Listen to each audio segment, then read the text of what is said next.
Pernah tak rasa macam ni? Gaji baru masuk tapi belum sempat bernafas, duit dah habis bayar hutang. Bank call, kawan mesej, bil tertunggak, kad kredit makin mendesak. Dalam kepala cuma ada satu soalan je. Macam mana aku nak keluar daripada semua ni? Dengar ni, bila cash flow ketat dan hutang mula menekan, jangan terus panik. Sebab waktu macam ni, kita tak perlukan emosi yang meletup. Kita perlukan pelan tindakan yang jelas. Langkah pertama, kawal emosi dulu. Terima realiti sekarang. Yang keadaan memang berat, tapi ini bukan bermaksud hidup kita dah gagal. Jangan ukur nilai diri dengan baki akaun bank. Duit boleh dicari semula. Hutang boleh disusun semula. Yang penting jangan biarkan tekanan buat kita hilang pertimbangan. Ambil masa untuk bertenang, solat, tarik nafas, berjalan kejap atau luahkan kepada pasangan dan ahli keluarga yang dipercayai. Sebab fikiran yang tenang akan buat keputusan yang lebih bijak. Langkah kedua, jangan hilangkan diri. Ramai orang bila hutang mula tertunggak, mereka pilih untuk senyap. Tak jawab call, tak buka mesej, tak nak tengok pun surat bank. Tapi yang sebenarnya, lari daripada pemiutang hanya akan membuat masalah jadi lebih besar. Hubungi pihak bank lebih awal. Maklumkan keadaan sebenar. Sediakan dokumen seperti slip gaji, penyata bank atau surat pemberhentian kerja jika ada. Minta penjadualan semula atau restructuring supaya bayaran bulanan jadi lebih rendah dan lebih mampu dibayar. Kalau rasa terlalu serabut, dapatkanlah bantuan AKPK. Mereka boleh bantu susun semula hutang melalui program pengurusan kredit. Yang penting, simpan semua rekod komunikasi.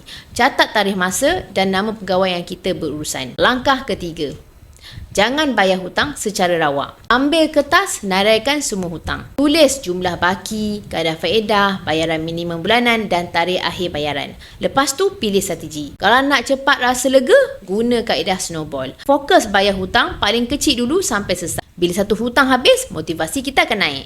Kalau nak jimat kos faedah, guna kaedah avalanche.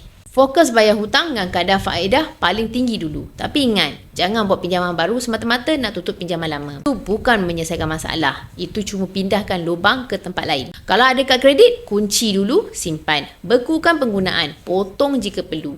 Dalam fasa pemilihan, disiplin lebih penting daripada gaya hidup. Langkah keempat, aktifkan bajet kecemasan. Buat sementara waktu ni, potong semua perbelanjaan kehendak. Makan di luar, shopping, langganan hiburan, barangan bukan keperluan, berhentikan dulu.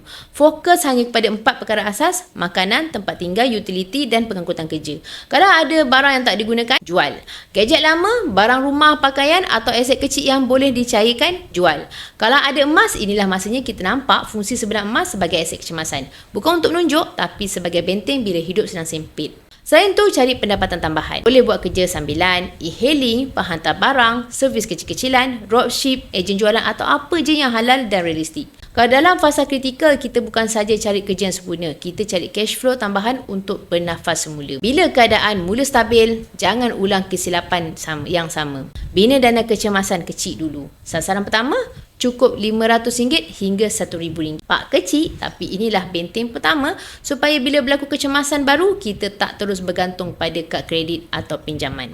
Lepas tu, perlahan-lahan naikkan kepada 3 hingga 6 bulan kos hidup. Dan dalam jangka panjang, asingkanlah simpanan kepada 2 bahagian. 1. Tunai kecemasan segera. 2. Aset seperti emas untuk lindungi nilai simpanan daripada inflasi. Ingat, hutang bukan selesai dengan panik. Hutang selesaikan dengan ilmu, disiplin dan tindakan yang tersusun. Kalau hari ni cash flow kita sempit, jangan malu untuk mula semula. Yang penting, jangan lari, jangan tambah hutang baru, jangan biarkan emosi buat keputusan. Susun balik satu persatu. Bila kewangan dah mula stabil, mula hidup simpanan yang lebih kukuh supaya kita tak mudah tumbang bila diuji lagi. Kalau nak belajar cara bina dana kecemasan melalui simpanan emas secara perlahan, boleh hubungi saya, rujuk video telah yang saya pinkan atau klik link bio. Saya tunjukkan caranya sampai anda berjaya simpan emas. Emas, pasport kekayaan kita semua.